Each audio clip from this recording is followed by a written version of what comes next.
ചില്ലിട്ട മുഖത്ത് നല്ലതായിട്ട് ചോർച്ചയുണ്ട്. മഴ പെയ്യുമ്പോൾ നന്നായിട്ട് ചോരുന്നുണ്ട്. എനിക്ക് അതിനകത്ത് ഡീറ്റെയിൽ അറിയത്തില്ല. നമസ്കാരം. വീട് വെച്ച് കൊടുത്തത് ഇതിനു മുമ്പ് ഒരു വീഡിയോ നിങ്ങൾ കണ്ട് രേണു സുധി അവർക്ക് കിട്ടിയ വീടിനെ കുറിച്ച് പറയുന്നത് വീട് ചോരുന്നുണ്ട് എന്നുള്ളത്. സത്യത്തിൽ അതൊരു പച്ചക്കള്ളമാണ്. ആ വീട് ചോരുന്നില്ല. അത് 100 അല്ല 200 അല്ല, എത്ര ശതമാനം വേണമെങ്കിലും നമുക്ക് ഉറപ്പോടുകൂടെ പറയാൻ കഴിയും. ഏറ്റവും നല്ല ക്വാളിറ്റിയിൽ വളരെ നല്ല രീതിയിൽ ചെയ്തു കൊടുത്ത ഒരു വീടാണത്. സുധിയുടെ 2 കുഞ്ഞുങ്ങളുടെ പേരിൽ ചെയ്തു കൊടുത്തൊരു വീടാണത്. ചോരുന്നുണ്ട് എന്ന് അവർ പറയുന്നത് എന്താണെന്ന് വെച്ച് കഴിഞ്ഞാൽ നമ്മൾ അതിന്റെ വീടിന്റെ ഫ്രണ്ട് എലിവേഷൻ നിങ്ങൾ നോക്കി കഴിഞ്ഞാൽ കാണാൻ പറ്റും ബ്ലാക്ക് ലൂവേഴ്സ് വരുന്നുണ്ട്. ആ ലൂവേഴ്സ് സെയിം ലൂവേഴ്സ് നമ്മൾ അതിന്റെ സൈഡ് എലിവേഷനിൽ നമ്മൾ ചെയ്തിട്ടുണ്ട്. ആ ലൂവേഴ്സിന്റെ അവിടെ ഗ്യാപ്പ് ഉണ്ട്, ചെറിയൊരു ഗ്യാപ്പ് ഉണ്ട് ലൂവേഴ്സിന്റെ ഉള്ളിൽ കൂടെ. അത് ഹൈറ്റിലാണ് വരുന്നത്. അപ്പോൾ ശക്തമായ കാറ്റും ശക്തമായ മഴയും ഉണ്ടാകുമ്പോൾ അതിൻ്റെ ഉള്ളിലൂടെ വെള്ളം ശീതലടിച്ച് കയറുന്നുണ്ട് ആ വീട്ടിലേക്ക്. അത് ഞാൻ അംഗീകരിക്കുന്നു. അപ്പോൾ അതിനെയാണ് ഇവര് വളരെ മോശമായ രീതിയിൽ നമ്മൾ ഉണ്ടാക്കി കൊടുത്ത വീട് ഒരു ക്വാളിറ്റി ഇല്ല, ഒരു ഗുണനിലവാരമില്ല എന്ന രീതിയിൽ സോഷ്യൽ മീഡിയ വഴി പ്രചരിപ്പിക്കുന്നത്. ആക്ച്വലി ഈ വീട് ഒരു ഹിസ്റ്ററി പറയുകയാണെങ്കിൽ നമ്മളൊരു വീട് എന്ന് മാത്രമാണ് നമ്മൾ പറഞ്ഞിട്ടുണ്ടായിരുന്നത്. നമ്മളെല്ലാ വർഷവും ഓരോ വീടുകൾ വെച്ച് പാവപ്പെട്ട അല്ലെങ്കിൽ അർഹരായ ആൾക്കാർക്ക് ചെയ്തു കൊടുക്കാറുണ്ട്. അതിൻ്റെ ഭാഗമായിട്ട് തന്നെയാണ് ഈ വീടും നമ്മൾ സുധിയുടെ പറക്കാൻ പറ്റാത്ത 2 കുഞ്ഞുങ്ങളുടെ പേരിൽ ചെയ്തു കൊടുക്കാൻ താല്പര്യം കാണിച്ചതും അതിനായിട്ട് മുന്നോട്ട് ഇറങ്ങിയതും. പക്ഷെ ആ വീട് പണി കഴിയുന്നതിന് മുമ്പായിട്ട് ഞങ്ങൾക്ക് ഫർണിച്ചർ അവിടെ ആഡ് ചെയ്യാൻ പറ്റി, അതേപോലെ TV ആഡ് ചെയ്യാൻ പറ്റി, അതേപോലെ കിച്ചൺ കബോർഡുകൾ, ബെഡ്റൂം കബോർഡുകൾ, bed, table, dining table, sofa, TV, അതേപോലെ വാട്ടർ ഫിൽട്ടർ, വാട്ടർ പ്യൂരിഫയർ, അങ്ങനെ ഒരുപാട് കാര്യങ്ങൾ ഞങ്ങൾക്ക് ചെയ്തു കൊടുക്കാൻ കഴിയും. അതിൽ ഞങ്ങൾക്ക് വളരെ സന്തോഷമുണ്ട്.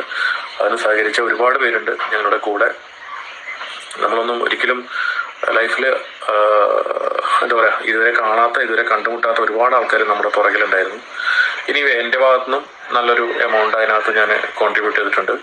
അത് എൻ്റെ ബിസിനസ്സിൽ നിന്ന് കിട്ടുന്ന ലാഭം ആണ് ഞാൻ കോൺട്രിബ്യൂട്ട് ഉള്ളത്. ഞാൻ അങ്ങനെ ബിസിനസ്സിൽ കിട്ടുന്ന ലാഭം ഒരു ശതമാനം, ഒരു നിശ്ചിത ശതമാനം ഞാനങ്ങനെ ഇതുപോലുള്ള കാര്യങ്ങൾക്ക് ചെലവഴിക്കുന്ന ഒരു വ്യക്തിയാണ്. അത് തന്നെയാണ് എൻ്റെ ബിസിനസ്സിന്റെ വളർച്ചയും എന്നാണ് ഞാൻ വിശ്വസിക്കുന്നത്. അപ്പോൾ അങ്ങനെ ഞാനും ചെയ്തിട്ടുണ്ട്. അതേപോലെ തന്നെ ഞങ്ങളെ കൂടെയുള്ള പലരും ചെയ്തിട്ടുണ്ട്. വളരെ ദൂരെ നിന്നൊക്കെ വന്നിട്ട് അവിടെ കഷ്ടപ്പെട്ടിട്ട്, അതായത്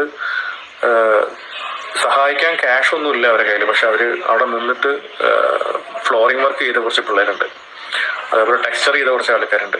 അതായത് അവരുടെ അന്നത്തെ കൂലി കിട്ടിയിട്ടാണ് അവരുടെ കുടുംബം കഴിയുന്നത്. പക്ഷെ എന്നാലും അവർ 5-10 ദിവസം അവിടെ വന്ന് പണിയെടുത്ത് വർക്ക് ചെയ്തു പോയ ഒരുപാട് ആൾക്കാരുണ്ട്. ഈ പറയുന്ന സകലവിധമായ ആൾക്കാർക്കും വിഷമമുണ്ടാകുന്ന അല്ലെങ്കിൽ വളരെയധികം ഡിസപ്പോയിന്റഡ് ആകുന്ന ഒരു വീഡിയോ ആയിരുന്നു ഇന്നലെ മുതൽ സോഷ്യൽ മീഡിയ വഴി ഈ പ്രചരിച്ചുകൊണ്ടിരിക്കുന്നത്. എനിക്ക് സത്യം പറഞ്ഞാൽ ഭയങ്കര വിഷമമുണ്ട്. നമ്മൾ ഒരുപാട് നല്ല കാര്യങ്ങൾ ചെയ്തിട്ട് അവസാനം നമ്മൾ ഒന്നുമല്ലാതായി പോകുന്ന ഒരവസ്ഥ, അത് വല്ലാത്തൊരു വേദനയാണ്. അപ്പോഴും നമ്മൾ ആലോചിക്കും, എന്താ ഭയങ്കര ഇത്. എനിവേ, ഞാൻ കൂടുതൽ പറയുന്നില്ല. കൂടുതൽ പറഞ്ഞാൽ ഞാൻ ഇമോഷണലായി പോകും. ഈ വീട് നിർമ്മാണം കഴിഞ്ഞ ആദ്യഘട്ടത്തിൽ തന്നെ ഇവരുടെ ഭാഗത്തുനിന്ന് അവർക്കൊരു വർക്ക് ഏരിയ ഉണ്ടാക്കി കൊടുക്കണമെന്ന് പറഞ്ഞിട്ട് നമ്മളെ വിളിച്ചിട്ടുണ്ടായിരുന്നു.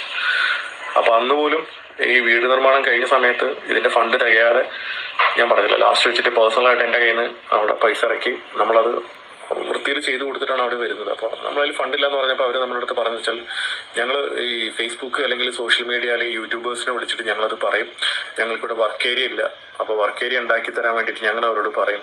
അങ്ങനെ ആരെങ്കിലും ഉണ്ടാക്കി തന്നു കഴിഞ്ഞാൽ നിങ്ങൾക്കാണ് അതിന്റെ നാണക്കേട് എന്ന് പറഞ്ഞിട്ട് ആ ഒരു രീതിയിലൊരു ഭീഷണിയുടെ സ്വരം ഉണ്ടാന്ന് വെച്ചാൽ ഉണ്ടെന്ന് വേണമെങ്കിൽ പറയാം. ആ രീതിയിൽ അവർ സംസാരിച്ചു. അപ്പോൾ ഞാൻ പറയാം, എനിക്ക് കുഴപ്പമില്ല, നിങ്ങൾ ആരെ കൊണ്ടു വെച്ചാൽ ചെയ്യിച്ചോളൂ, ഞങ്ങളിനി ഫണ്ടില്ല എന്ന് പറയും. അത് കഴിഞ്ഞ് അന്ന് നമ്മൾ ഈ വീട് ഇവർക്ക് കൈമാറുന്ന സംഘടന 1 ലക്ഷം രൂപ കൊടുത്തിട്ടുണ്ടായിരുന്നു. അപ്പൊ അതൊക്കെ വെച്ചിട്ടാണ് അവർ അന്നത്തെ ഹൗസ് വാമിങ്ങിന്റെ പരിപാടിയൊക്കെ അവിടെ നടത്തിയത്. നമ്മളാരും അവിടെ ഭക്ഷണം കഴിക്കാനോ അല്ലെങ്കിൽ അതിന് നിന്നിട്ടുണ്ട് വെച്ചാൽ അവര് എത്ര ആൾക്കാരെ കരുതിയെന്ന് നമുക്കറിയില്ല. ഭക്ഷണം തികയാതെ വരുന്ന ഒരു സിറ്റുവേഷൻ ഉണ്ടാവണ്ടാച്ചിട്ട് നമ്മൾ ഒരാൾ പോലും അവിടെ നിന്ന് ഭക്ഷണം കഴിക്കാൻ നിന്നിട്ടില്ല. പിന്നെ കാലത്ത് പരിപാടി കഴിഞ്ഞ് നമ്മൾ ഉച്ചയാകുമ്പോഴത്തേനും അവിടെ പോരുകയും ചെയ്തു. ഒരുപാട് സ്ഥലങ്ങളിൽ പോകാനൊക്കെ ഉണ്ടായിരുന്നു.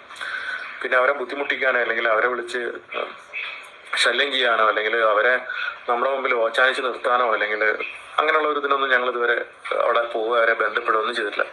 പക്ഷെ പിന്നെ ഈ ലൂവേഴ്സിൻ്റെ ഉള്ളിൽ കൂടെ വെള്ളം വരുന്ന ഈ സംഭവം, വെള്ളം ചെയ്തിടടിക്കുന്ന സംഭവം അവർ പറഞ്ഞപ്പോൾ ഞങ്ങൾ അവരുടെ അടുത്ത് പറഞ്ഞു, നിങ്ങളൊരു കാര്യം ചെയ്യും, ഒരു 4000 രൂപ കൊടുത്തു കഴിഞ്ഞാൽ ഒരു ഗ്ലാസ് അവിടെ ഇടിയിപ്പിക്കാൻ പറ്റുമെന്ന് പറയും. അവർക്ക് അതൊന്നും ചെയ്യാൻ കഴിയില്ല. അവിടെ ക്ലോക്ക് ഫിക്സ് ചെയ്തത് താഴത്ത് വീണ് കഴിഞ്ഞാൽ ഉടനെ ഞങ്ങൾ ഇവിടുന്ന് പോയിട്ട് അത് ശരിയാക്കി കൊടുക്കുന്നവർക്ക്. മോട്ടർ കത്തിയിട്ട് അതിനെ വിളിച്ചു, അത് ശരിയാക്കി കൊടുക്കാൻ പറഞ്ഞു.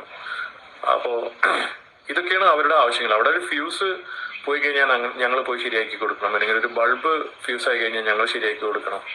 നമ്മൾ അവരുടെ അടുത്ത് പറഞ്ഞു, നിങ്ങൾക്ക് നമ്മളൊരു വീട്, നല്ലൊരു വീട് തന്നു, അതിന്റെ മെയിൻ്റെനൻസ് ഞങ്ങൾ കൂടെ ചെയ്യാന്ന് പറഞ്ഞു കഴിഞ്ഞാൽ ഇതൊക്കെ നിങ്ങൾക്ക് അവിടുന്ന് ലോക്കലായിട്ടോ മറ്റുള്ള രീതിയിൽ ചെയ്യാൻ പറ്റുന്ന മെയിൻ്റെനൻസ് ആണെന്ന് പറഞ്ഞിട്ടില്ല എല്ലാവർക്കും. പക്ഷെ ഇങ്ങനൊരു വീഡിയോ ഒരു ഇടുമെന്നും നമ്മളെ സമൂഹത്തിൽ മോശക്കാരാക്കുമെന്നൊന്നും നമ്മളൊരിക്കലും പ്രതീക്ഷിച്ചിട്ടില്ല. എന്തായാലും ഇതിനോടുകൂടെ എനിക്ക് പറയണമെന്ന് വെച്ചാൽ, ഇതോടുകൂടെ നമ്മൾ ഈ പരിപാടി നിർത്തി.